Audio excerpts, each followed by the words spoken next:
শেকড়ের টানে উৎসবে মাতোয়ারা বাঙালি। নতুন বছরে অন্ধকার হটিয়ে নবজাগরণের প্রত্যাশা। বৈশাখী শোভাযাত্রায় ঢল। রমনায় সুরের মূর্ছনায় নির্ভয় জীবনের আকাঙ্ক্ষা। কৃষক কার্ডে চাষির বৈশাখ রাঙালেন প্রধানমন্ত্রী। মিলবে সার, বীজ সহ 10 সুবিধা। টাঙ্গাইলে কর্মসূচির উদ্বোধন। বিরোধী দলের কাঁধে চেপে বসেছে বিতাড়িত স্বৈরাচারের ভূত। অপরিশোধিত জ্বালানি তেলের মজুদ শেষ। বন্ধ হলো দেশের একমাত্র শোধনাগার ইস্টার্ন রিফাইনারি। উৎপাদনে হোঁচটের প্রভাবে ভোগান্তি আরও বাড়ার শঙ্কা।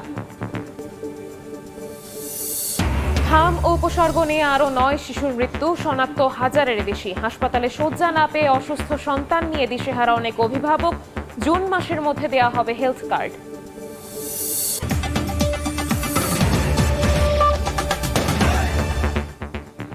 জনপদের সময়ের সঙ্গে আছি আমি শবনব নিবিড়।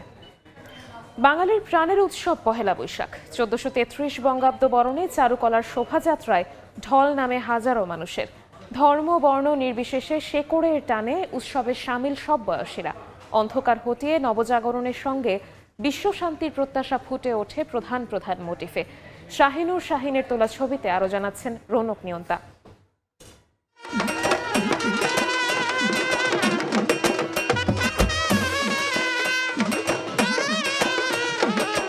ঢাক ও বাদ্যযন্ত্রের ধ্বনিতেই মুখরিত চারপাশ। অপেক্ষার অবসানে হৃদয়ে বৈশাখী দোলা। চারুকলায় শোভাযাত্রায় হাজার বছরের সংস্কৃতির অনুষঙ্গ নিয়ে উৎসবে মাতোয়ারা বাঙালি। এবারে বৈশাখটা একদম উন্মুক্ত এবং খুবই এনজয় করতেছি। এখানে প্রতিবারই আসা চলে আমার, খুবই আনন্দ করছি আজকে।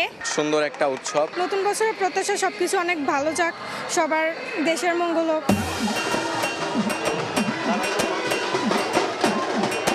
পোশাকে উৎসবের রং আর মনে অফুরন্ত আনন্দ। ধর্ম বর্ণের ঊর্ধ্বে উঠে সবাই এক কাতারে। শোভাযাত্রার এই আনন্দের সঙ্গে জড়িয়ে আছে শেকড়ের টান। এটা ফিলিংসটা বলার মতন, অনেক ভালো লাগে। I like Bangladesh people, they're very friendly, very sympathetic. যত হিংসা বিদ্বেষ সবকিছু কাটিয়ে আবার আমরা নতুন করে যেন সবকিছু ঠিকঠাক ভাবে চলতে পারি। অনেক ভালো লাগছে, আশা করি এই বছর এভাবে উদযাপন করতে পারবো। সবকিছু পেরিয়ে আমরা যে ফাইনালি একসাথে হতে পেরেছি, এটাই অনেক। প্রত্যাশা হচ্ছে নতুন বছরটাও যাতে ভালো যায়। নববর্ষের ঐক্যতান, গণতন্ত্রের পুনরুত্থান প্রতিবাদে চারুকলার শোভাযাত্রায় অংশ নেন সর্বস্তরের মানুষ। এবারে শোভাযাত্রায় রাখা হয় 5টি প্রধান মোটিভ। এর মধ্যে মোড়ক হলো আলোর আগমনে অন্ধকার দূর হওয়ার ইঙ্গিতবাহী। বাউলদের ওপর হামলার প্রেক্ষাপটে সঙ্গীতের মর্যাদা স্মরণ করিয়ে দেয় দোতারা। কাঠের হাতি লোকজ ঐতিহ্য, শক্তি আর আভিজাত্যের প্রতীক। আর ঘোড়া গ্রাম বাংলার সরল জীবন ও শৈশবের স্মৃতির স্মারক। আর পায়রা হলো সম্প্রীতি ও বৈশ্বিক শান্তির বার্তাবাহী। নিরাপত্তার চাদরে ঢাকাই আনন্দই বলে দেয় পয়লা বৈশাখ মানেই আমাদের প্রাণের মেলবন্ধন। নতুন বছরের এই রঙিন আমেজ ছড়িয়ে পড়ুক সবার মাঝে। জাতি ধর্ম বর্ণ নির্বিশেষে পয়লা বৈশাখ হয়ে উঠুক সম্প্রীতির উৎসব। রৌনক নিয়ন্তা, সময় সংবাদ, ঢাকা। পূর্ব দিগন্তে সূর্যের রঙিন আভা ফুটে উঠতেই সুরের মূর্ছনা ছড়িয়ে পড়ে রমনার বটমূলে। বর্ষবরণে ছায়ানটে সুরেলা ও ভাব গভীর আয়োজনে যোগ দেন নানা বয়সী মানুষ। দুঃখ গ্লানি পেছনে ফেলে নব আশায় বৈশাখের উচ্ছ্বাস ছড়িয়ে পড়ে প্রাণে প্রাণে। এস এম সালাউদ্দিন ও মিজানুর রহমান মিন্টুর ছবিতে আরও জানাচ্ছেন উম্মেহানি।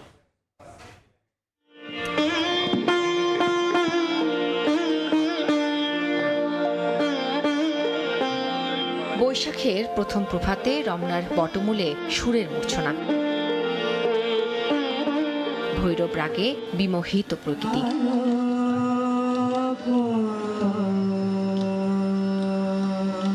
1433 বঙ্গাব্দ বরণের উচ্ছ্বাস হৃদয়ে হৃদয়ে। রবীন্দ্র ও নজরুলের গানে গানে শুরু হয় ছায়ানটের সঙ্গীত আয়োজন। বাঙালির নিজস্ব সুর আর বাণী হৃদয়কে যেমন গভীরভাবে ছুঁয়ে যায়, তেমনি ভাসিয়ে নেয় আবেগের স্রোতে।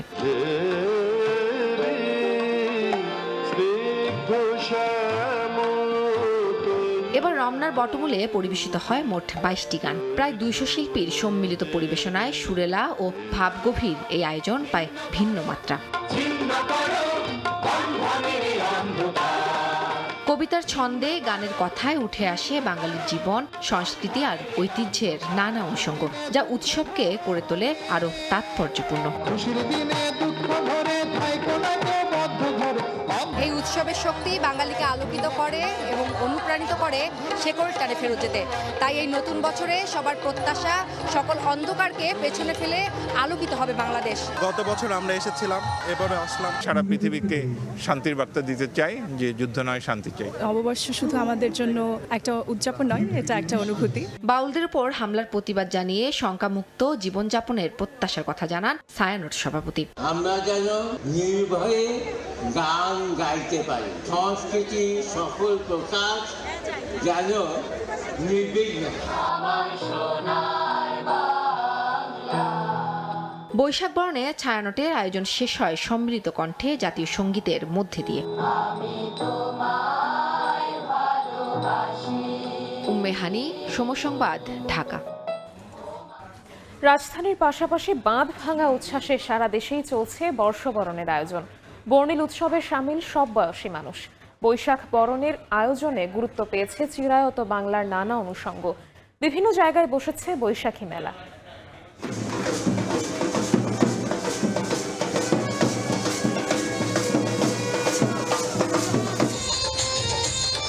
বৈশাখ বরণের আয়োজনে উৎসবমুখর সারা দেশ।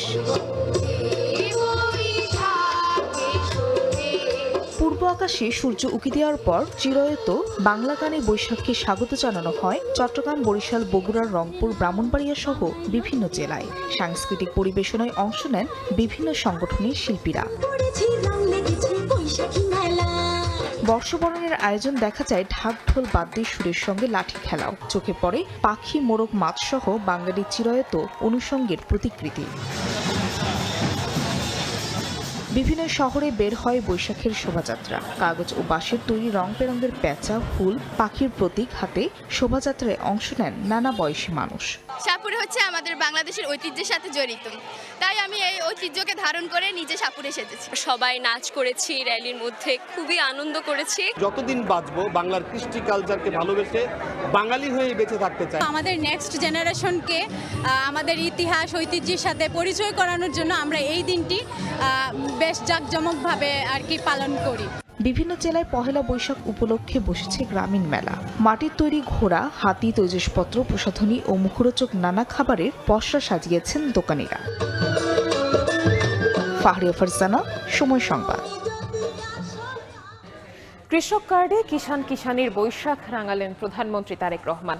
টাঙ্গাইলে কর্মসূচির উদ্বোধনের মাধ্যমে 22,000 কৃষক পেলেন আর্থিক প্রণোদনা। এছাড়া মিলবে সার, বীজ, ঋণ সহ 10 সুবিধা। পর্যায়ক্রমে 3.25 কোটি কৃষকের কাছে এই কার্ড পৌঁছে দেওয়া হবে বলে জানান সরকার প্রধান।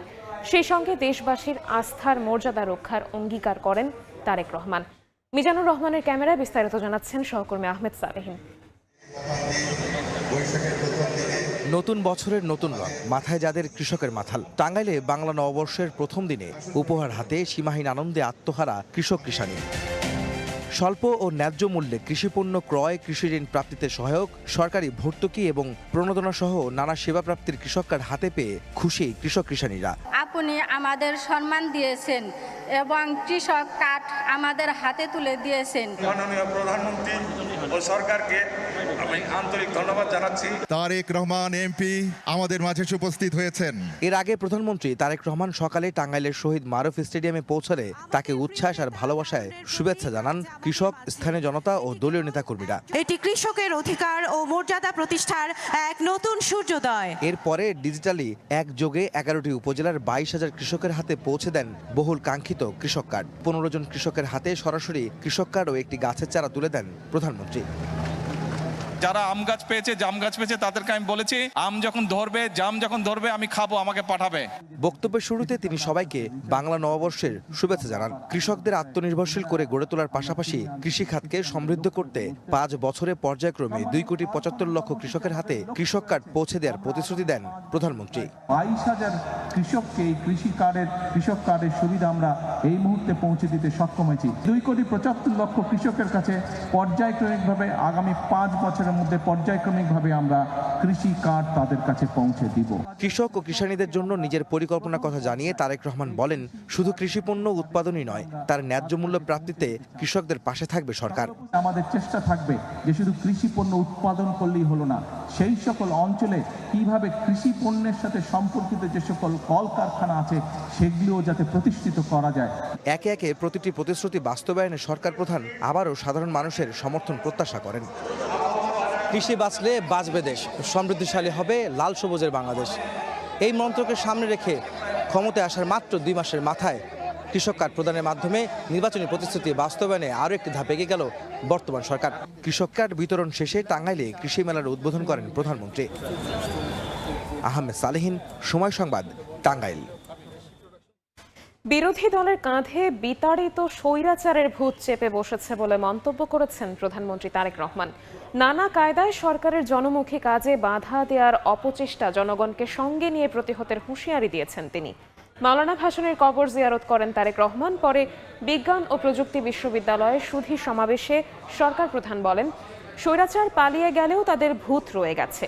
জনসম্পৃক্ত কাজে যাতে ব্যাঘাত না ঘটে সে বিষয়ে সবাইকে সজাগ থাকতে হবে। সই করা জুলাই সনদ অক্ষরে অক্ষরে বাস্তবায়ন করা হবে বলে জানান প্রধানমন্ত্রী।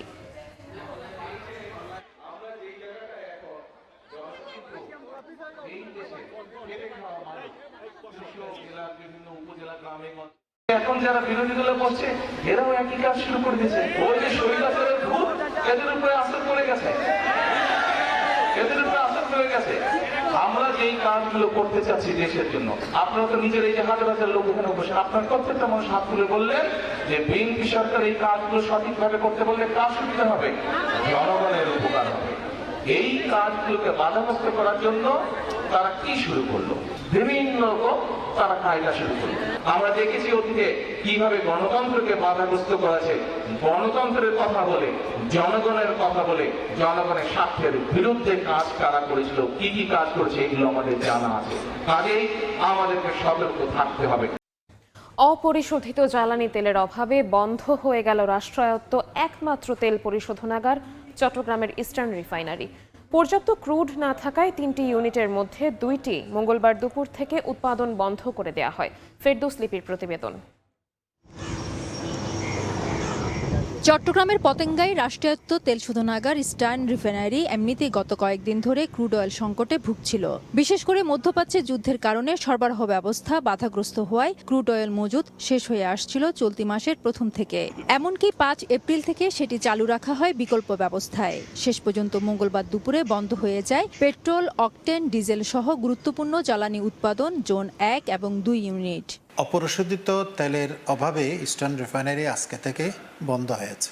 পেট্রোল, ডিজেল, অকটেন, কেরোসিন এই সমস্ত তৈরি হয়, ওই ইউনিটটা এখন বন্ধ। ক্রুড অয়েলবাহী একটি জাহাজ সৌদি আরবে আটকা পড়ায় মূলত এই সংকটের সূত্রপাত। শুধুমাত্র বিটুমিন প্রোডাকশনটা চালু আছে, অকটেন, পেট্রোল, ডিজেল এই প্রোডাক্টগুলোর যে শর্টেজ হবে এইটার কারণে বাড়তি ফিনিশড প্রোডাক্ট বিপিসি এনে বাইরে থেকে ফিনিশড প্রোডাক্ট হিসেবে এনে এটা মেকআপ দেওয়ার চেষ্টা করতেছে। 18 এপ্রিল সৌদি আরব থেকে 1 lakh metric ton crude oil বাংলাদেশের জন্য জাহাজে লোড হওয়ার কথা রয়েছে, যা 5 মে ইস্টার্ন রিফাইনারিতে আনলোড করা হবে। এই দুইটা জাহাজের পার্সেল যদি আমরা রিয়ালকে দিতে পারি, দেশের বর্তমান জ্বালানি যে সংকট আমাদের চোখে পড়ছে তার বড় অংশ এটা লাঘব হবে বলে আমি মনে করি। দুপুর 3:30টার পর Chittagong metropolitan police commissioner Mohammad Shawkat Ali eastern রিফাইনারিতে প্রবেশ করেন। সেখানে বেশ কিছুক্ষণ অবস্থান করেন তিনি। বিভিন্ন স্থাপনা পরিদর্শন করে বের হয়ে যান প্রায় ঘণ্টাখানেক পর। ইস্টার্ন রিফাইনারিতে ক্রুড অয়েল মজুদের ক্ষমতা 1.5 লাখ টন, আর পরিশোধনের পর তা রাখা যায় 2.5 লাখ টন। ফেরদৌস লিপি, সময় সংবাদ, চট্টগ্রাম। কক্সবাজারে মধ্যরাত থেকে শুরু হচ্ছে সাগরে মাছ শিকারে 58 দিনের নিষেধাজ্ঞা। ঘাটে ফিরেছে শত শত ট্রলার, তবে লাখের বেশি জেলেকে নিবন্ধনের আওতায় না আনার অভিযোগ উঠেছে। কক্সবাজার উপকূলে জেলেদের জীবনে নেমে এসেছে অনিশ্চয়তা। সাগরে মাছের আকাল, জ্বালানি সংকট, জলদস্যুর আতঙ্ক, এরই মধ্যে মধ্যরাত থেকে শুরু হচ্ছে 58 দিনের নিষেধাজ্ঞা। মালিক সমিতির দাবি, নিষেধাজ্ঞার সময়সীমা অযৌক্তিক। 1 জুন থেকে 45 দিনের জন্য কার্যকর করার দাবি তাদের। জনপদের সময়ের শীর্ষ সংবাদগুলো জানিয়ে দিচ্ছি আরও একবার।